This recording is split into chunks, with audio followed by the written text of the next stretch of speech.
आज के इस वीडियो में मैं बात करने वाला हूँ क्लास 12th हिंदी जिनके पास ये सब्जेक्ट है अंतराल भाग 2 CBSE, जिसका फर्स्ट पार्ट जो है सूरदास की झोपड़ी, जिसके कवि प्रेमचंद है।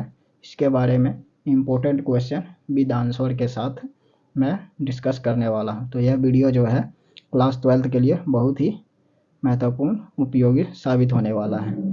तो इस वीडियो को लास्ट तक देखना, और वीडियो अच्छा लगा लाइक शेयर और सब्सक्राइब ज़रूर करें, और उसके अलावा अपने फ्रेंड्स के साथ शेयर करना बिल्कुल भी ना भूलें ताकि सबका भला हो सके। फर्स्ट चैप्टर यानी सूरदास की झोपड़ी के बारे में, जिनके कवि का नाम है प्रेमचंद। पहले इसका इंट्रोडक्शन पढ़ लेते हैं कि प्रेमचंद की कहानी किस प्रकार है, क्या क्या इसमें बताया गया है इसके बारे में। सूरदास की झोपड़ी, मेन चैप्टर का नाम जो है वो सूरदास की झोपड़ी है। यह किसके द्वारा लिखी गई है? प्रेमचंद के द्वारा। प्रेमचंद इनके राइटर है, जो कि कवि भी कहते हैं, कवि है। प्रेमचंद द्वारा लिखित उपन्यास रंगभूमि, यानी प्रेमचंद द्वारा जो लिखी हुई है उपन्यास जो लिखा हुआ है रंगभूमि का एक अंश है, उसमें भी लिखा हुआ है। यह कहानी एक अंधे भिखारी सूरदास तथा उसके बेटे मिठुआ के केंद्र को ध्यान में रखकर कहानी लिखी गई है। यानी कि यह जो कहानी है वह सूरदास जो है वह एक भिखारी है, अंधा भिखारी, और उसने अपने बेटे मिठुआ, उसके बेटे का नाम मिठुआ है, इस दोनों के बातों को बीच में ध्यान में रखते हुए इस कहानी को लिखा गया है। किसके द्वारा? प्रेमचंद के द्वारा। सूरदास भिक्षा मांग मांग कर कुछ पैसे संचित किए हैं, जिससे वह अपनी 3 अभिलाषाएं पूरी करना चाहता है। सूरदास जो है वह भिक्षा मांग मांग करके पैसे जमा करके रखता है, जिससे वह उसकी 3 सपना होता है उसके पास, वह पूरा करना चाहता है। सबसे पहला सपना होता है वह संचित पैसों से पितरों का पिंडदान करना, यानी वह जो पैसा जमा करके रखता है उससे अपने बच्चों के पिंड को दान करना चाहता है। दूसरा उनकी अभिलाषा होता है कि अपने पाटिल पुत्र मिठुआ का ब्याह करना, मतलब कि उसका जो पुत्र है मिठुआ, पाला हुआ पुत्र मिठुआ, उसका ब्याह करना चाहता है। और तीसरा जो है वो अपने गांव के लिए कुआं बनवाना चाहता है ताकि समाज का भलाई कर सके। फिर उसी गांव में एक जगधर और भैरव भी रहते हैं। जिस गांव में सूरदास रहते हैं उस गांव में एक जगधर नाम का व्यक्ति और भैरव भी रहते हैं, जो इस कहानी में खलनायक यानी मेन कैरेक्टर के रूप में उभरते हैं। भैरव की पत्नी सुभागी, भैरव की पत्नी का नाम क्या है? सुभागी। भैरव की मार के डर से सूरदास की झोपड़ी में छिप जाती है। यानी भैरव जब अपनी पत्नी को मारता है तो उसकी पत्नी सुभागी सूरदास की झोपड़ी में छिप जाती है, और सुभागी को मारने भैरव सूरदास की झोपड़ी में घुस जाता है, और वह भैरव जो है वो अपनी पत्नी को मारने के लिए सूरदास की झोपड़ी में घुस जाता है। फिर लेकिन सूरदास के हस्तक्षेप से वह उसे मार नहीं पाता, लेकिन सूरदास जो है सुभागी को बचा लेता है, यानी भैरव की पत्नी को बचा लेता है, जिससे भैरव जो है वो अपनी पत्नी को मार नहीं पाता है। इस घटना को लेकर पूरे मोहल्ले में सूरदास की बदनामी होती है। यह जो घटना है इससे लेकर के सूरदास की बदनामी होती है पूरे मोहल्ले में। फिर जगधर और भैरव तथा अन्य लोग उसके चरित्र के विभिन्न प्रश्न उठाते हैं। यानी भैरव जो है और जगधर और गांव के और सारे लोग जो है उन सूरदास के चरित्र उनको लेकर के अलग अलग प्रकार के प्रश्न उठाते हैं। इस घटना की वजह से सूरदास फूट फूट कर रोता है, और भैरव को उकसाने और भड़काने में जगधर की प्रमुख भूमिका रहती है। यानी भैरव को उकसाने और बहकाने के लिए जगधर जो है बहुत ही प्रयास करता है, उसे बहकाता है। इसी ईर्ष्या से इस बात की थी, मतलब उसे जो है भैरव को इस बात का दुख था कि सूरदास चैन से रहता है, खाता है, पीता है, उसके चेहरे पर निराशा नहीं झलकती है। जबकि जगधर को खाने और कमाने के लिए लाले पड़े हुए होते हैं, यानी जगधर के पास कुछ कमाने और खाने के लिए नहीं रहता है, इस कारण वह दुखी रहता है, ईर्ष्या रहता है। भैरव की बहुरिया यानी भैरव की जो पत्नी सुभागी है पर जगधर नज़र भी रखता है। जगधर जो है वो भैरव की पत्नी बहुरिया यानी भैरव की पत्नी सुभागी पर जगधर जो है नज़र रखता है कि वह क्या कर रही है क्या नहीं कर रही है। अच्छा, फिर सूरदास और सुभागी के साथ संबंधों की चर्चा पूरे मोहल्ले में इतनी हुई कि भैरव अपने अपमान और बदनामी का फैसला लेने की सोच बैठा।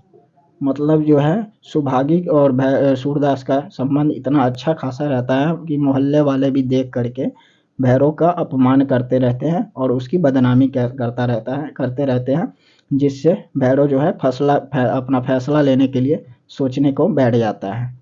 उसने गांठ बांध ली, यानी भैरव ने गांठ बांध लिया कि जब तक सूर्य यानी सूरदास को रुलाएगा नहीं, तरपाएगा नहीं, तब तक वह उसे चैन की सांस नहीं मिलेगी। यानी भैरव जो है जब तक सूरदास को तरपाएगा नहीं, रुलाएगा नहीं, तब तक वह चैन की सांस नहीं ले पाएगा। इसी बदला को लेने के लिए भैरव ने सूरदास की रुपयों की थैला उठा ले गया। यानी जो सूरदास भीख मांग मांग कर पैसे जमा करके रखता है थैले में, उसे छुड़ा करके भैरव ले जाता है इसी बदला लेने के कारण, और सूरदास की झोपड़ी में आग लगा देता है।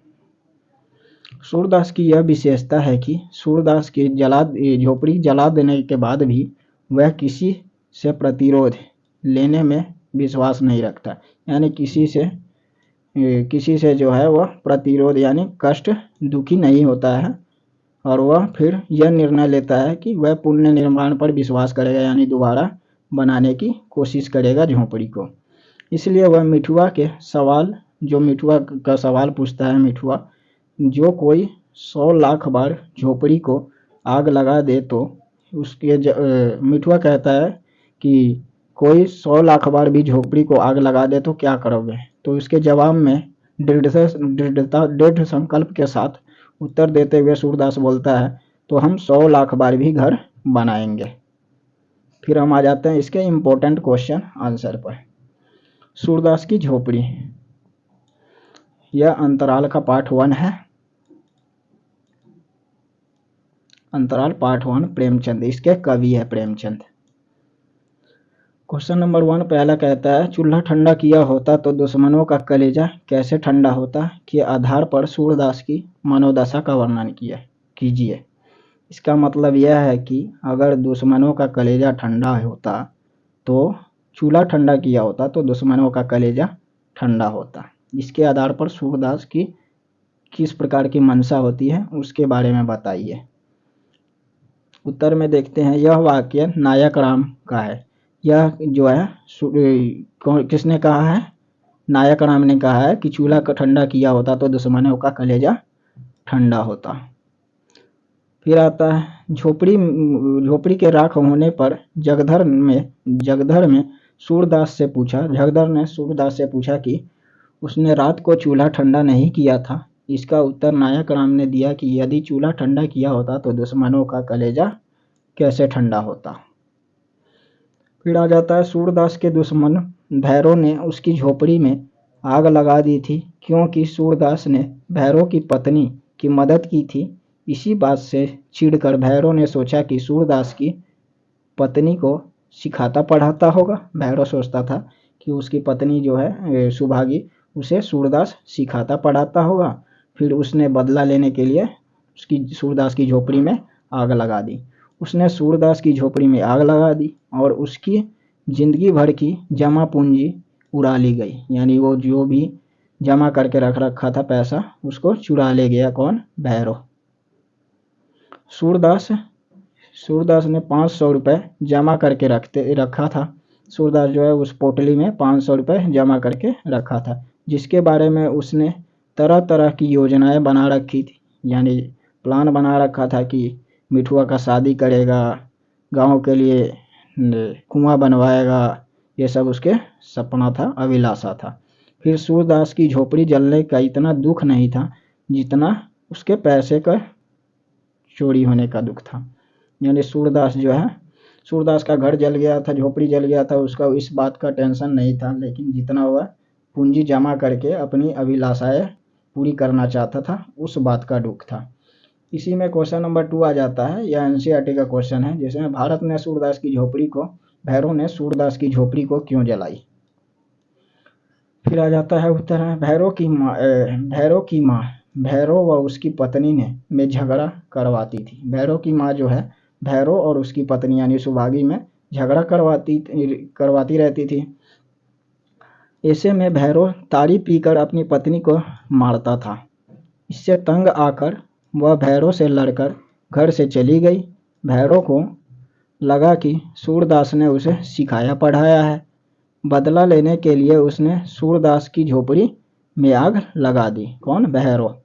वह सूरदास की जमा पूंजी वाली थैली भी ले भागा और उसने इसे अपनी पत्नी को बहकाने का जुर्माना भी बताया। कौन? भैरव ने सूरदास के ऊपर। फिर आ जाता है इसी में क्वेश्चन नंबर 3 जो है, वह फूस की राख नहीं उसकी अभिलाषाओं की राख थी। प्रेमचंद्र राख को अभिलाषाओं की राख क्यों कहा? मतलब फूस का घर नहीं है, उसकी अभिलाषाओं की राख है, यानी उसकी उम्मीदों की राख है। प्रेमचंद्र ने अभिलाषाओं के बारे में क्या कहा है, इसके बारे में देखते हैं। उत्तर आ जाता है इसका, भैरव ने सूरदास की झोपड़ी में आग लगा दी। सूरदास को इस बात का इतना दुख नहीं था जितना अपने पैसों के खोने का दुख था।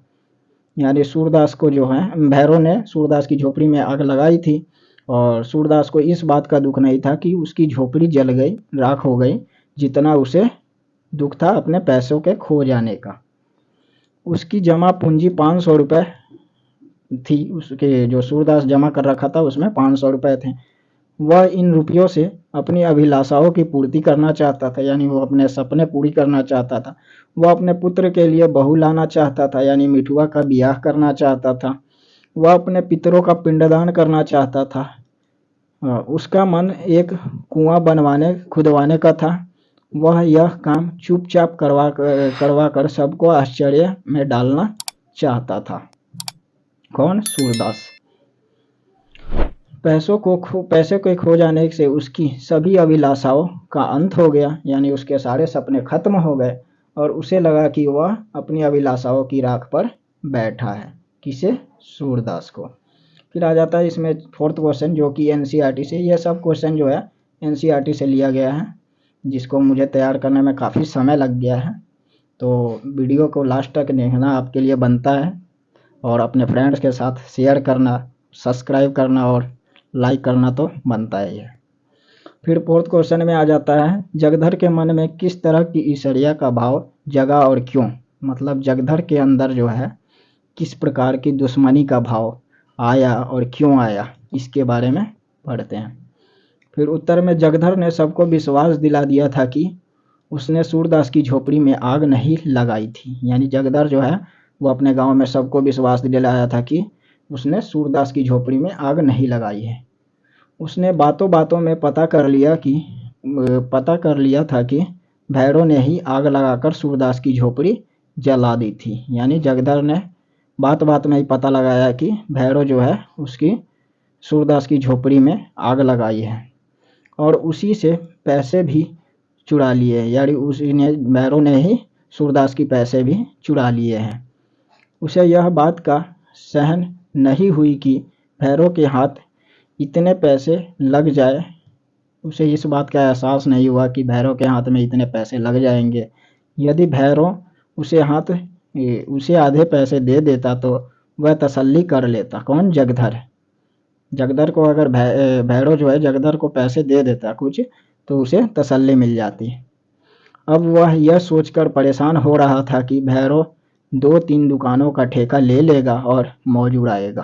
तो क्वेश्चन है, सूरदास जगधर से अपनी आर्थिक हानि को गुप्त क्यों रखना चाहता था? मतलब सूरदास जो है जगधर को अपनी आर्थिक हानि जो उसके पैसे चुराए थे भैरव ने, उसके बारे में नहीं बताना चाहता था। वह गुप्त रखना क्यों चाहता था, क्वेश्चन में ये पूछा गया है। तो इसका उत्तर यह होगा कि जगधर ने जब सूरदास से रुपयों की थैली के बारे में पूछा तो वह टाल दिया। मतलब जगधर ने जो है सूरदास से पूछा कि आपके पैसे कहाँ गए, तो वह टाल दिया। वो अपने पैसे के बारे में नहीं बताया। वह नहीं चाहता था कि लोग उसके 500 रुपये के बारे में उससे पूछें। वह जानता था कि अंधे भिखारी के लिए गरीबी उतनी लज्जा की बात नहीं है जितना धन का होना उसके पास धन था।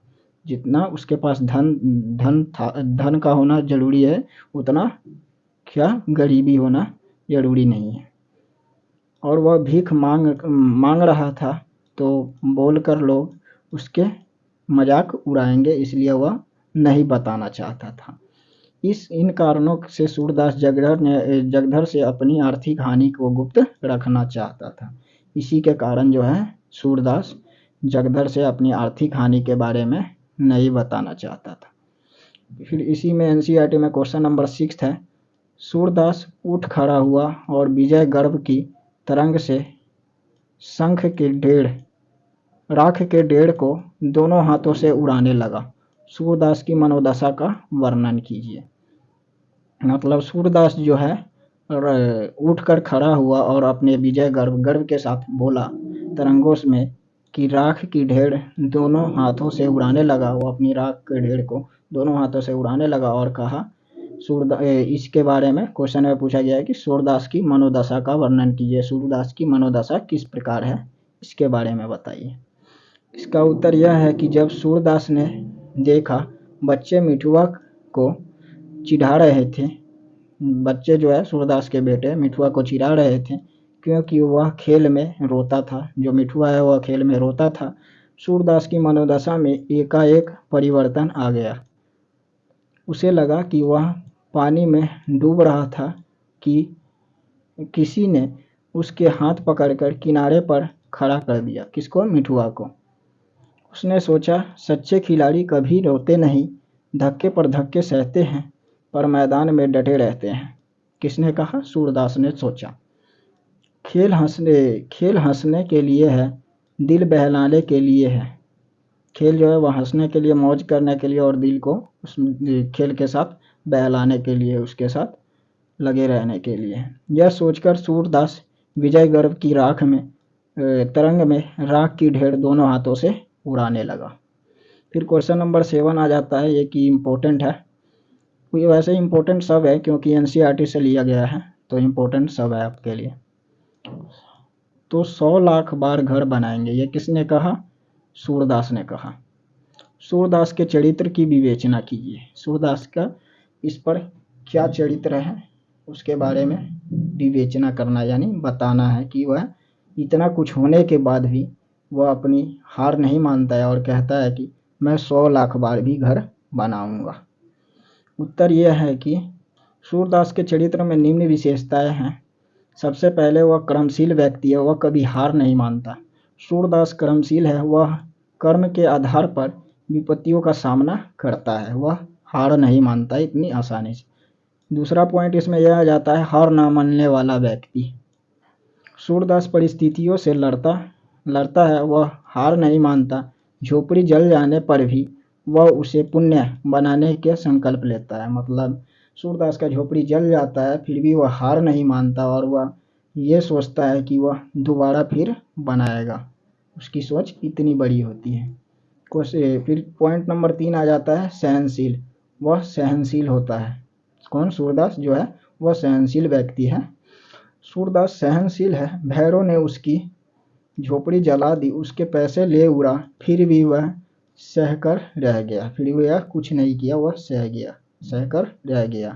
फिर इसमें 4th पॉइंट जो आ जाता है वह आशावान है। सूरदास भविष्य के प्रति आशावान है।